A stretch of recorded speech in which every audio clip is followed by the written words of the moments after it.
Today, we're diving into a really powerful, maybe even unsettling, idea about the modern workplace. It comes from a piece called The Architecture of Quiet Submission. So let's just jump right in. So the whole argument kicks off with this simple statement. I mean, it seems pretty obvious, right? But the source uses this as a jumping-off point to argue that what happens at work every day is so much more than just a financial transaction. It's actually changing who we are on a fundamental level. And there it is. That's the punchline.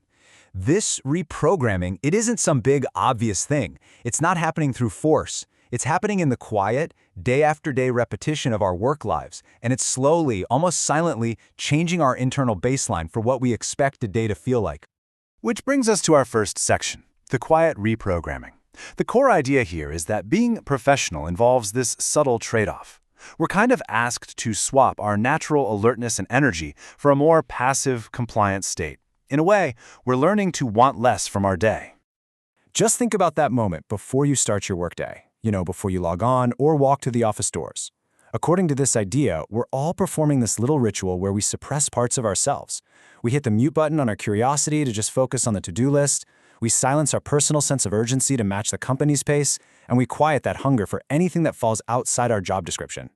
So, if we're muting all these parts of ourselves, what are we learning instead? Well, that leads us right into our second section, the hidden curriculum. The argument is that the most important skills we're actually mastering at work are the ones we would never, ever put on a resume. Think about what this means.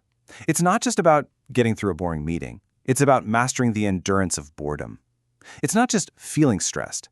It's about the normalization of constant low-grade anxiety. We learn to relabel total exhaustion as the grind. And maybe most importantly, we get really, really good at telling ourselves, oh, this is just temporary. A story we repeat year after year. So this collection of hidden skills, it isn't just a side effect of working hard that leads to burnout. The source argues it's actually something way more intentional. It's conditioning. We are being trained, slowly but surely, to lower our resistance and just adapt. And if this conditioning is a real thing, it forces us to ask a really big question. What is the real transaction here? What are we actually trading for that salary? The argument is that it's not just our time or our skills. It's something much, much deeper. And here's the central claim, laid out as clearly as possible. We think the deal is simple, right? Our time for their money. But the argument is that the real deal is our compliance in exchange for the slow-motion erosion of our own personal standards. And where do we see this happening? Well, it's in all these little moments. When a tiny raise that barely covers inflation is presented as a huge win. When working late just becomes the unspoken rule. When you're offered an opportunity that's really just more work without any real security. Or when loyalty gets talked up in company meetings but never actually shows up in your paycheck. And when we're faced with these moments, what's the conditioned response? It's not to revolt or push back, it's to rationalize. We tell ourselves, well, this is just how it is, or, hey, at least I have a job. We build a whole story that makes the unacceptable feel, well, acceptable. And this is the ultimate sign that the transaction is complete. The moment you hear that little voice in your head say, it could be worse, that, according to the source, is the sound of the system winning. It's the sound of your standards being successfully lowered. So how does the system actually achieve this victory? One of the most provocative ideas in this whole piece is that it's through exhaustion by design. The argument asks us to consider a wild thought. What if being tired isn't just a side effect of modern work? What if it's a feature, not a bug? The logic is actually pretty straightforward. A person who is just fundamentally exhausted doesn't have the energy for the big structural questions. You don't challenge the system, you'd Google productivity hacks to survive inside it better. You stop demanding a meaningful life, and you learn to just settle for the benefits package.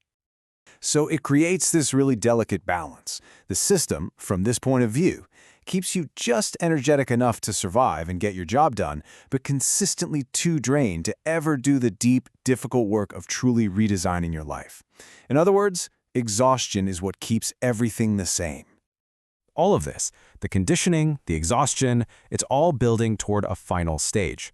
Which brings us to our last section, the danger of acceptance.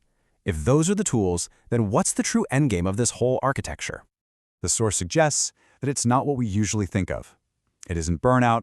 It isn't quitting your job in a blaze of glory. It's something much, much quieter. So, what is the most dangerous outcome? Just that one word, acceptance.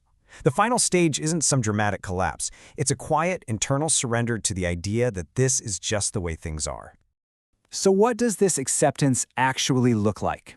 It's the belief that work, by its very nature, will always take more from you than it gives back. It's splitting your life into two parts, the work self and the real self, that only gets to come out after 5 o'clock and on the weekends. And maybe most critically, it's when we start to see fulfillment not as a basic need, but as some kind of luxury item. And here we have the final, and frankly chilling consequence. The end result of this whole process is numbing. And numb people, well, they don't demand change. They don't start revolutions. They just quietly adapt by learning to live smaller, shrinking their hopes and dreams to fit inside the box they've been given. And so we end right where the source leaves us, with a question that's turned inward. After laying out this entire architecture of submission, it asks us to look past all the rationalizations, past the exhaustion, and ask ourselves one simple, kind of terrifying, but really powerful question. What would I do if fear wasn't managing me?